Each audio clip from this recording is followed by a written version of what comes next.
Somos lo que recordamos desde niños, y son, precisamente esas memorias, las que nos mantienen fuertes en momentos de dolor. La memoria es personal, familiar, comunitaria, es social y política. Es el trayecto compartido, lo deshilado y lo tejido. Es sobre todo eso que nos contamos y que nos contaron, lo que omitimos y lo que nos ocultaron. Por ello, como escribió la ensayista venezolana Susana Rotker, qué y cómo se recuerda habla mucho de lo que somos. Memoria, olvido, represión, desplazamiento, los eslabones de la cadena de quién soy o creo ser. Por lo tanto, somos memoria. Somos, por ejemplo, un lugar que habitaremos por siempre, porque ahí empezó la historia familiar. Como bien lo escribe Laura Thié en su libro Calva y brillante como la luna. Siempre recuerdo mi caminar por el mercado, las cabezas de los pollos a la altura de mis ojos y yo ahí de niña, corriendo en los pasillos de la lagunilla. Mi padre era pollero, ahí inició su vida, ahí se enamoró de mi madre, ahí, entre esos puestos de verduras y carnes, llegó a vivir y dormir mi abuelo, el pequeño niño libanés. Somos seres andantes y autobiográficos, narradoras y narradores por excelencia. Contamos nuestras historias vividas. Somos lo que llamamos modernidad o posmodernidad o hipermodernidad o cualquier otro término para decir que los tiempos cambian, los discursos se modifican y la tecnología evoluciona. En palabras de Fernando y Margarita, quienes recuerdan la llegada de la televisión a su barrio en 1950. El jueves 18 de septiembre de 1930, a las 8 en punto de la noche, inició sus labores XEW, La Voz de la América Latina desde México. Oíamos novelas en radio, la XW, la XQ, eran las que oían las familias, las novelas, que eran tiempos muy antiguos, que salía Dispara, Margot, dispara, las novelas, oíamos a Capollina, cosas, varios locutores muy famosos, era lo que la gente oía. Yo cuando empecé en la primaria, en casa de un vecino que vivía a la calle siguiente, yendo hacia el viaducto, conocí la primera televisión, que era redonda como una pecera. Así era, el cajón grande y como tipo pecera, era la pantalla, fue una maravilla, pero nosotros no teníamos poder económico para poderla comprar. Fue la primera televisión que yo conocí. Ajá. Y los anuncios eran hablados. Eran hablados o cantados en vivo. Exacto. ¿Y se acuerdan de alguno? Los 3 movimientos de Fa. Lava, exprime, tiende. Sí. Somos, a su vez, lo que ignoramos de la historia familiar, como lo escribe Adriana Singh, poeta bajacaliforniana, en el libro de cómo cocinaban las abuelas. Mi abuelo es un misterio, un rompecabezas, la salida falsa del laberinto del jardín. No hay documento que compruebe su existencia. No hay tradición oral familiar que lo cuente. Solo el silencio. Un pasado lejano y oscuro. Cuna de historias terribles y fascinantes. Mi abuelo es la desmemoria.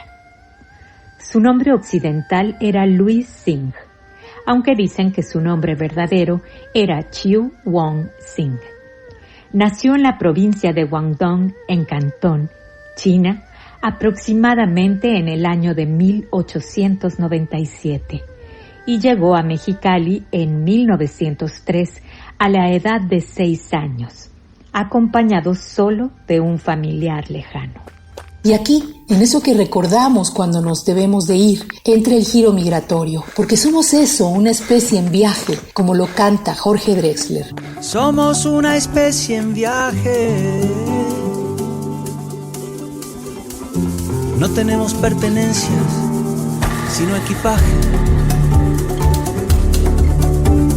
Nunca estamos quietos, somos trashumantes, somos padres, hijos, nietos y bisnietos de inmigrantes. Es más mío lo que sueño que lo que toco. Somos los hijos, nietos y bisnietos de inmigrantes. Lo canta Drexler y lo vive Nabi Chartouni, autor del primer diccionario árabe-español en América Latina. Llegué entre Puebla y México porque hay una cosa de la familia que vale la pena que se quede grabada. Mi abuelo llegó en 1900 y llegó a Teciutlán, Puebla. Llegó primero a Cuba, pero ya sabes, llegaban a América. Llegó con mi tío el mayor, se llamaba Name Bernardo. Mi abuelo aprendió primero náhuatl y mi tío también, el mayor. Aprendieron náhuatl porque salían a las rancherías a vender y hablaban la lengua de la gente local. De acuerdo con la socióloga argentina Elizabeth Yellin, la memoria fortalece el sentido de pertenencia de las comunidades. Es ahí en donde el arte y la comunicación juegan un papel crucial. Así, somos el ritmo agitado del gozo musical que se transmite una y otra vez, como el infinito mambo número 8. Somos el gol de Maradona en el Azteca de 1986, las peleas de box de Mohamed Ali, las de mantequilla Nápoles y la primer medalla de la gimnasta mexicana Alexa Moreno. Próxima estación, Allende. O el sonido del metro que escuchamos a diario, del bosque que dejamos atrás, de nuestros pasos al recorrer y el de los sitios habitados. Las calles, los monumentos resignificados con graffiti en donde se lee ni una menos. Somos el miedo telúrico que obliga a la reconstrucción memoriosa para dar fe de la fortaleza ciudadana, como lo describe el diseñador Eduardo Mirafuentes en Todo se movió, su testimonio sobre el sismo de 2017. Mi historia es quizás, en cuanto a los hechos, muy parecida a la de muchas personas que, después del terremoto, nos encontramos con zozobra atravesando por horas una ciudad herida y desgarrada para llegar a nuestras casas. Esta es también la historia del colapso silencioso de una frágil estructura en mi interior. Con el puño cerrado y a fuerza de empeño y decisión, con la lapicera como herramienta, busco disipar una densa nube de polvo en el papel e iniciar el rescate, el de la memoria y el de las palabras atrapadas entre mis propios escombros. Somos también la tragedia documentada, el dolor heredado en los rincones de eso que llamamos historia nacional y la posmemoria que eriza nuestra piel con lo que nos contaron los abuelos y los padres. Así lo explica Amaranta Blavatsky. Yo creo que uno de los libros que marcaron mi vida fue precisamente La noche de Tlatelolco. En distintas etapas de mi vida lo he leído y sobre todo porque fue un libro que mi papá también leyó en cuanto salió. Entonces sí, fue como una herencia directa. Mi papá me dijo: sí te voy a decir de qué se trata y te voy a contar qué pasó ahí, porque, sin quererlo, fui testigo de los crímenes que se cometieron ahí en contra de los jóvenes. Por todo lo anterior, dice Elizabeth Yellin, estudiar la memoria implica referirse a recuerdos y a olvidos, narrativas, a actos y silencios, a gestos, a huecos y fracturas. Entre los huecos se encuentra el desamor, los matrimonios, el nacimiento del hijo o de la hija, las muertes y la existencia con una enfermedad. Por ejemplo, ¿qué quiebres emocionales emergen con la rememoración de un trayecto como el de Marcela Giaimetti, quien desde Argentina nos cuenta qué significó para ella levantarse una vez que tuvo lupus? Y después quedó dormido en mí y bueno, a través de cuando aparece la enfermedad, mi hermano es profesor de educación física. Y la enfermedad lamentablemente me apaleó mal de no poder moverme, caminar y no poder levantarme de un sillón, de una cama. Era terrible el dolor que lo que padecía. Y mi hermano, él se acercó a mí y me dijo, el panorama era muy feo, que iba a quedar en silla de ruedas, los médicos te dicen un montón de cosas y dijo, no, vos vas a poder. Y se venía acá a buscarme, me llevaba a un parque que tenemos acá que se llama un parque de Sama, a hacer estiramientos, a tratar de caminar muy poquito y con toda esta paciencia del mundo. Y yo le decía, nunca voy a poder hacer nada. Y él un día, después de tanto insistir, que venía todos los días de Loma de Zamora, no subía a mi casa, yo vivo en un departamento en el 8º piso, me decía, vos bajás porque no vengo a tomar un té, vengo que vos puedas caminar, y era un esfuerzo que hacía él un viaje. Y bueno, hasta un día después de tantos ejercicios, estiramientos, él me dice, vamos a ir a una carrera. También, entre las fracturas de la memoria están las de la exigencia de justicia, las del maltrato legal, las de la impunidad que construye un relato cínico y despiadado. María, cantante y madre del Estado de México, tiene en su memoria este episodio al presentar una denuncia por violación a finales de 2018. Quisiera empezar por decir que me provoca ganas de vomitar, nervios, rabia, miedo y coraje escribir esta carta. Me pregunto cómo es que puedes dormir sabiendo lo que has hecho. Quiero que sepas que me dispuse no perder la sonrisa de manera indescriptible, más que mi propio cuerpo. Sonrío con todas mis fuerzas, platico con los demás y echo relajo, aunque por dentro me sienta tan rota. Sonrío porque no quiero que por ningún motivo también me roben eso. En el mismo ámbito, el de las fracturas de la memoria, se encuentran las ausencias, los nombres que nos habitan desde la desaparición. Cuando decimos que todos somos Ayotzinapa, no pensamos que el presidente esté entre esos todos, por favor. Ahí, en esa necesidad de restituir las presencias, nombres y vidas, se encuentra el trabajo de la académica Guadalupe Judith Rodríguez Rodríguez, quien, desde la antropología física, ha puesto en la mesa un término esencial para poder nombrar lo que nos ha sido despojado. Dice Rodríguez en su tesis de maestría. Propongo la categoría de cuerpo ausente con la finalidad de dar cuenta de ese cuerpo vivido, subjetivado, experienciado, y del que es necesario recuperar su historia individual y colectiva, permitiendo con ello preservar su memoria, reintegrar su identidad y dignidad, como una persona que se comparte, se piensa, se siente, se percibe y a quien se le espera de vuelta. Como Ayotzinapa seguiremos levantando la voz en muchos lugares, porque se esclarezcan los hechos del 26 de septiembre. Dar cuenta, dice Rodríguez, recuperar, reintegrar, nombrar. Se trata de nombrar, porque lo que no se nombra no existe.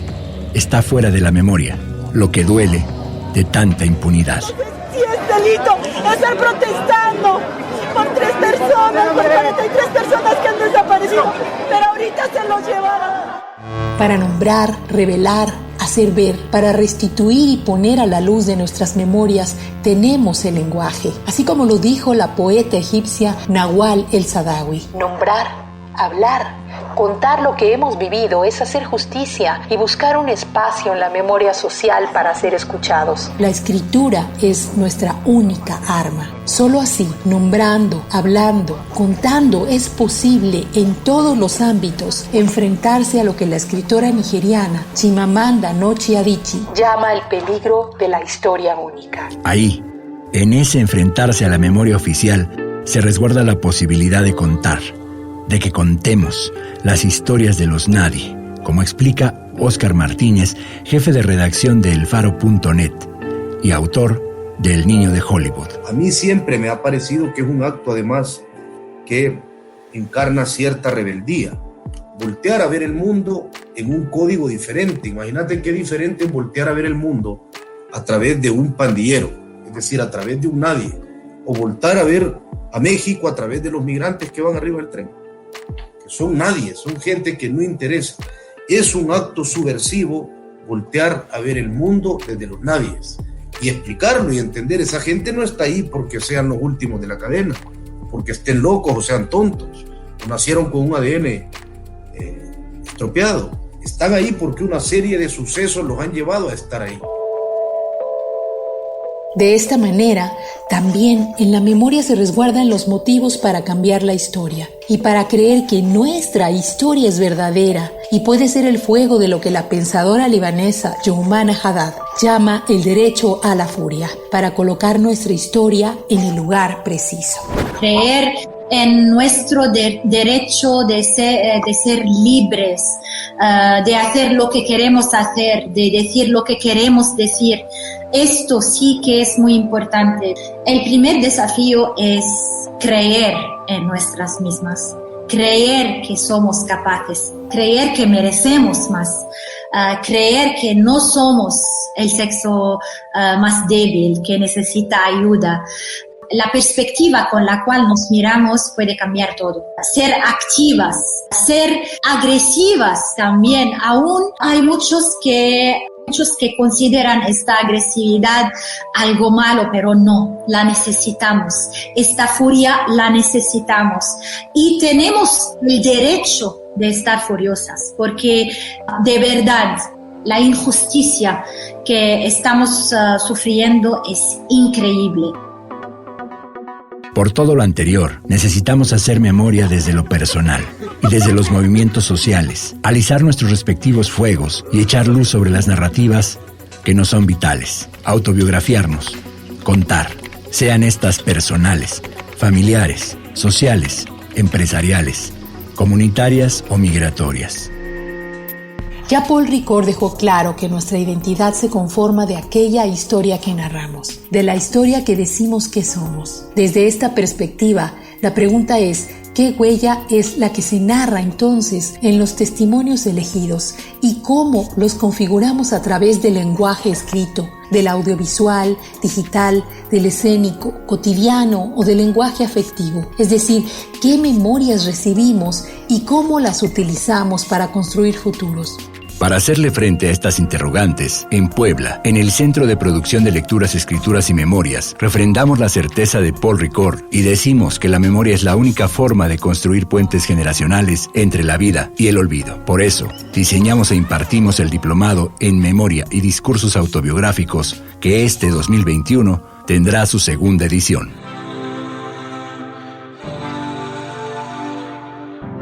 En este trayecto formativo abordamos la memoria desde los procesos cerebrales, desde el cuerpo, la música, los espacios, desde los objetos, la radio, lo editorial, la biografía y las personas queridas, porque sabemos que reconociendo lo que fuimos, construiremos futuros posibles. Así como lo dice la poeta veracruzana Marisol Robles en Antehumarium Dae, que en latín quiere decir antes que el mar, las olas. Este es el inicio. Deambular es lo único que queda después de extraviarse la memoria. Nací en un patio con la luz ausente. Mi madre lloró al verme en su recuerdo. Bebí de su lago la astilla de la hiedra. ¿Con qué luna sacaron de mi cuerpo la palabra? El recordar qué nos constituye y nos forja identidad es así. Un vaivén marino. Si tuviéramos que sintetizar nuestra relación con la memoria, en LEM leeríamos lo escrito por San Agustín de Hipona en sus Confesiones. Y llego a los campos y extensos recintos de la memoria, donde están los tesoros de innumerables imágenes tomadas por los sentidos. Allí también me encuentro conmigo mismo y me acuerdo de mí y de qué hice, cuándo y dónde, y de qué modo estaba afectado cuando lo hice. Y de allí viene la capacidad de pensar, construir imágenes del pasado y prever el futuro.